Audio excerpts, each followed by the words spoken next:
Yet another explosion rocked the building, same as they always do. 4 men, according to witnesses, were seen running away from an apartment down the block. Nobody knew they were innocent, except for me.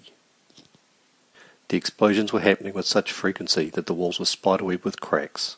Thankfully, this is just a two-story. Another explosion. This is the first time they've happened that close together. It feels closer. Shit, it actually knocked a poster off the wall. The neighbours were screaming after the first blast. That second, shut 'em up. In the hall, I can hear more neighbours, opening doors and asking what the hell is going on. Yet another common occurrence in a bad neighbourhood.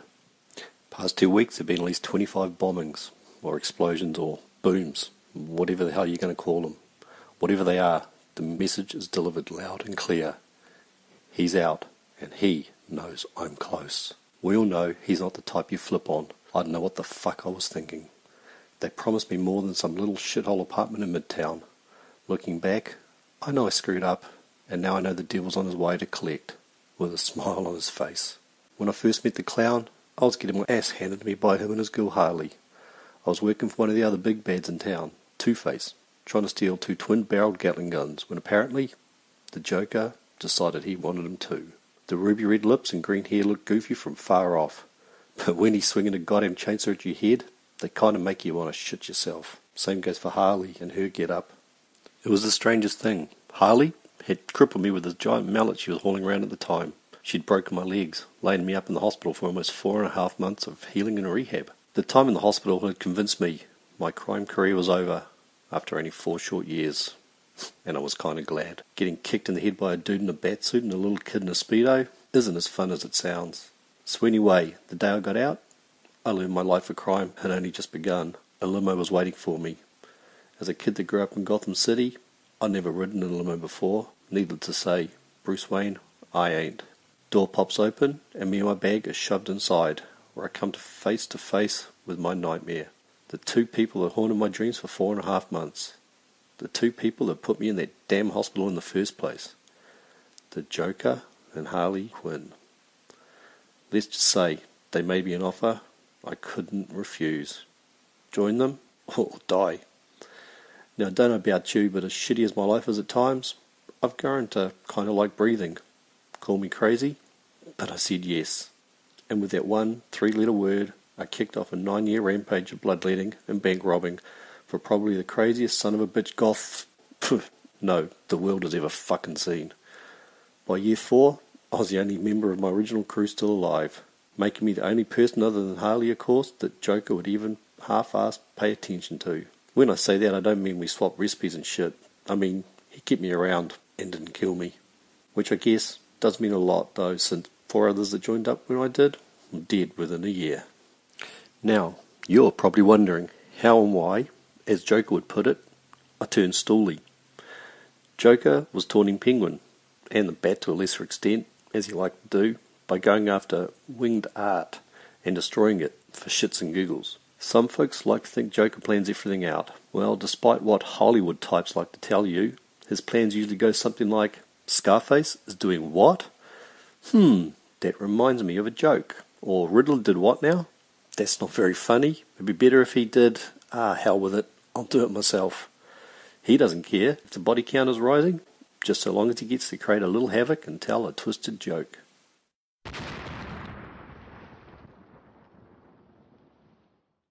Shit, another blast. That sounded like it was just a few blocks away. So anyway, we'd broken into the Gotham Metropolitan Museum of Animal Art, which is nowhere near as impressive as it sounds, to blow up their newly unveiled Talon and Tail Feather exhibit, to piss off Cobblepot before he could get there to hold it all.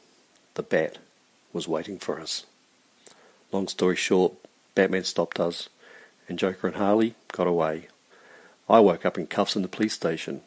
Gordon had me brought to his office for a meeting with the new DA, some broad, Rachel something. They tell me with Batman's help, they have evidence implicating me in over 37 crimes committed while I was aligned with the Joker. Their deal was either I turn on Joker, or I go away for about 3 years per charge. I'm in my early 40s, and I've never been to prison. I didn't want to start now.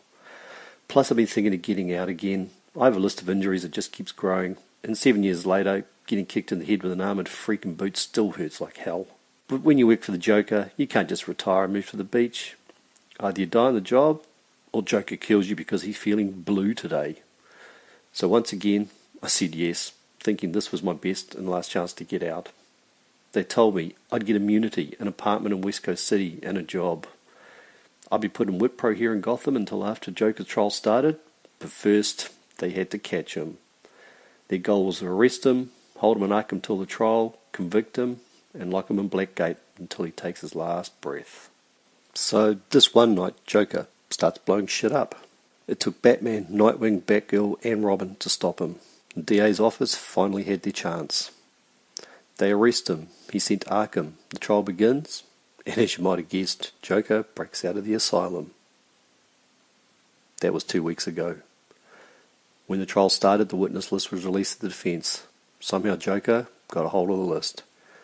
When he got out, he broke into a TV station with the list and let the 9 of us know he was coming for us. In the past 2 weeks, he's killed 7 of the 9, plus 159 more with all the bombings. You're probably wondering why I don't just get out of town. I've been in the city on and off since I was 2 years old. I've been in the crime game in this town for damn near 20 years. In that time, I've learned a thing or two about a thing or two. If Joker wants you, there's no place in heaven or earth that he won't be able to find you. I've seen... hell, I've helped him hunt down Paul Saps all the way to the Russian goddamn tundra. My point is, if I go to fucking Venus, he'll find me, so why bother running? They've moved me around a few times, and he just keeps getting closer. I'm tired of running. I'm tired of hiding. If he wants me, let him come. I know a lot about him and the way he thinks. To anybody that hears this, please tell my family I love them and I'm sorry. I made a lot of money doing this in the last 16 years or so, but I also hurt and killed a lot of people in that time. Some friend, some foe, but mostly strangers. I set a horrible example for my nieces and nephews. I'm sorry. Think better of me when I'm gone.